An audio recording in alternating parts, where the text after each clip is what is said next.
So I'm live. Okay, so what I wanted to do is to show you my latest idea. Nothing theoretical, nothing amazing, but it took me many decades to come up with it.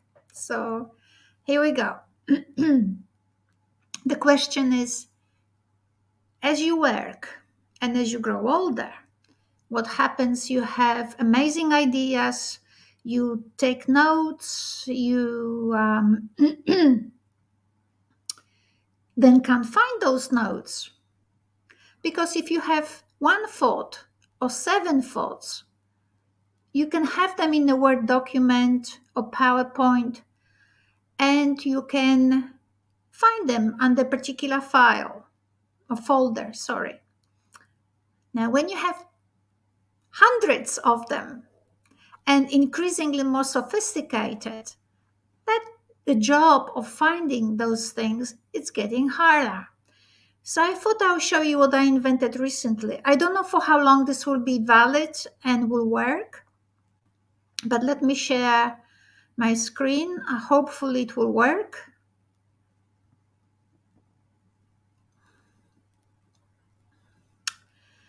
So I'm not sure whether you can see the title of my entire document. It is called All Theory I Know, which clearly indicates to you that I'm not very good in naming files, but that's all right. Now, this is a trick. Everybody who is a researcher knows the trick. But most of my students who come to study with me, regardless of their background, are not very fluent in using Microsoft Office.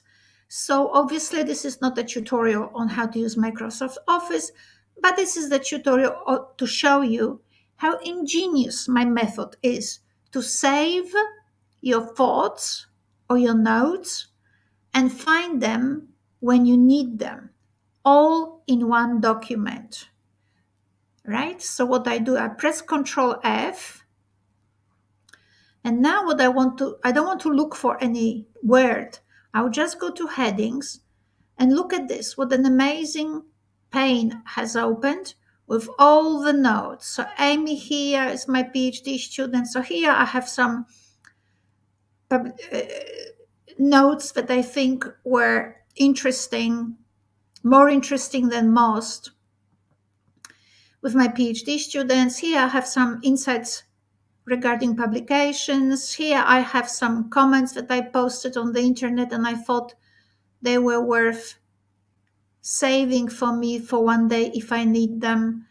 Then what I also have here are some scholars that I have a few notes about their work. So I try to use titles. So how do I create it? Every scholar knows, but basically it's a heading. You can have it as a heading 2.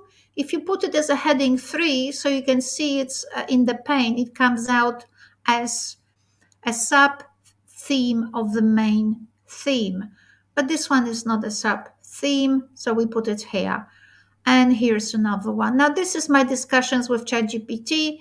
I've uploaded some articles and I asked ChatGPT to summarize this particular author in bullet points, which it did. Now, it's always useful to keep the links, whether to YouTube videos that you work with or articles, because it's a nightmare if one day you can't find them. So I've got more. I've got here this holy summary by McGilchrist about the differences between the left hemisphere and the right hemisphere. I obviously have all of that on my computer, but gee, I can never find it. Or when I'm working with different ideas which I stored on this computer or on this file, I don't want to shift between files. I do have 3 monitors as I work. I don't really need 6. So I just decided to put it all here. My little discussion with ChatGPT about particular authors. This is my method of analysis. It's called MAC.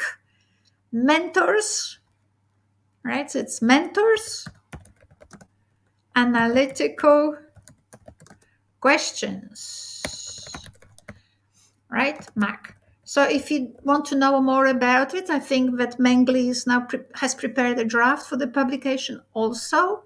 Ask Mengli Kai. He is from Cambodia, knows everything.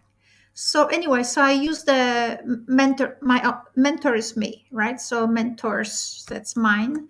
Analytical questions, and I asked ChatGPT to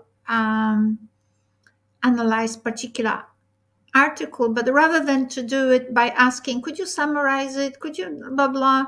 I just wanted to analyze in relation to the questions that I think that matter.